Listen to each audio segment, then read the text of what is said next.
It's really hard to not imagine that it is Groundhog Day again. Wednesday morning, 8:45, 45 minutes before the market opens.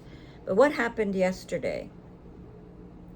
Yesterday, it really seemed that Trump, in many ways, was the one crying uncle.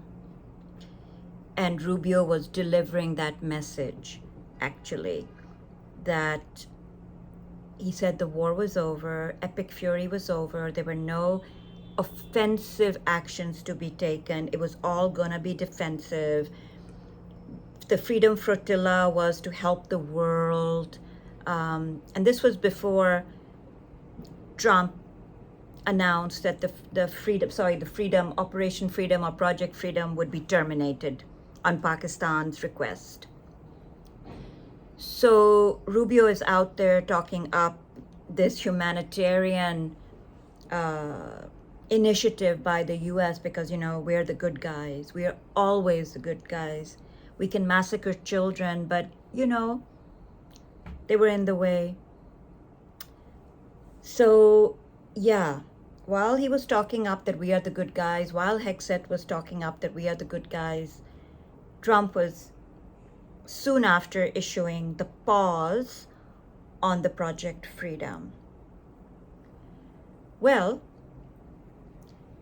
Dropsite late last night started to report that there was a lot of diplomatic flurry going on and that a one-page framework agreement was being negotiated with China doing some of the diplomatic heavy lifting, i.e. putting pressure on the parties to come to the table and negotiate a framework. Now, remember, Donald Trump's trip to China is next week. The Iranian foreign minister is in China as we speak. I would not be surprised if China issued a message to the United States saying, we are going to postpone this visit unless a framework agreement isn't agreed on. Trump desperately wants the images of the two strong men together as equals, and he wants the pomp and circumstance, and he desperately wants to get away from the horrible polling numbers and horrible situation inside the US that he has created. And he wants those images of pomp and circumstance. But China's leverage is knowing that. So I would not be surprised if they exerted that level of pressure. I also want to know if anybody or any groups put on short positions before Trump's post yesterday. The oil markets have dipped below 100, but are slowly ticking up right now. To me, I would not be surprised at all if massive shorts were placed on the oil markets and now somebody's coming in on the other side.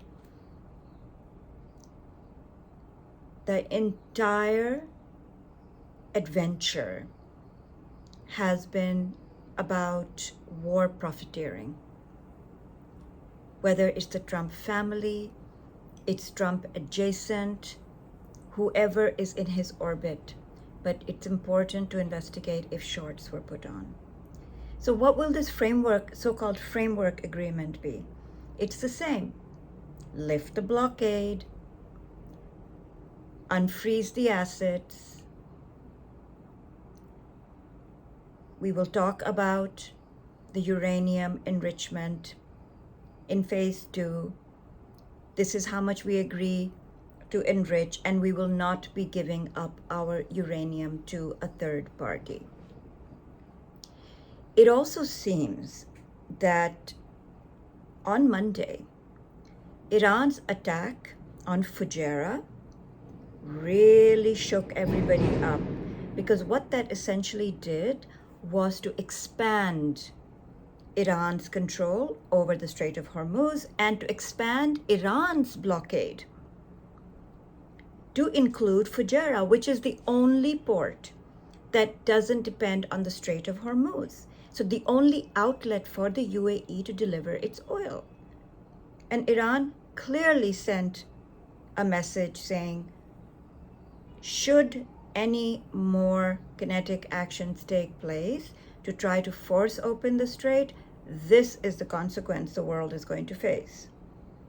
So I think that also helped Donald Trump's thinking along the lines of this one-page MOU or whatever they're calling it framework. Now, we don't know how far along it is or what, but Iran is saying, yeah, we're willing to open the navigation of the strait, but under XYZ conditions, which means we still control the strait.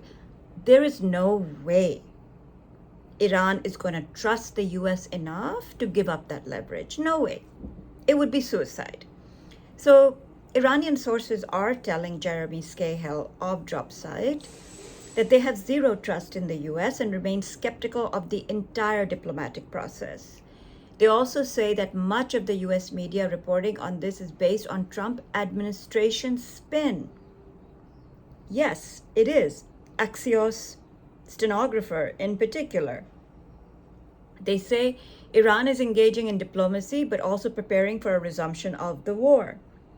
What I said yesterday, that Iran is fully expecting Donald Trump to strike, and they are prepared for it, and they preempted it by striking Fujairah yesterday or day before.